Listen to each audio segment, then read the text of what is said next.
Welcome! If you've been using Telegram on your PC and want to give your chats a fresh, dynamic look, the new wallpaper rotation feature is definitely worth trying. It adds a subtle but stylish touch by automatically changing your chat backgrounds, making your experience feel more alive. Let's walk through how to enable it step by step. First, go ahead and open your Telegram app on your computer. Make sure your app is updated to the latest version, because this feature is part of the newer updates.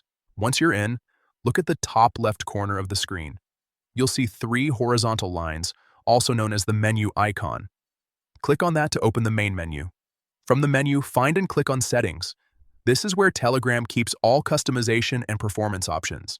Inside Settings, scroll a bit until you find the section called Battery and Animations. Click into it.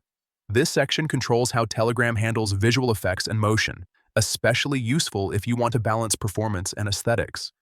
Now you'll see an option labeled Animation in Chats. Go ahead and enable that first.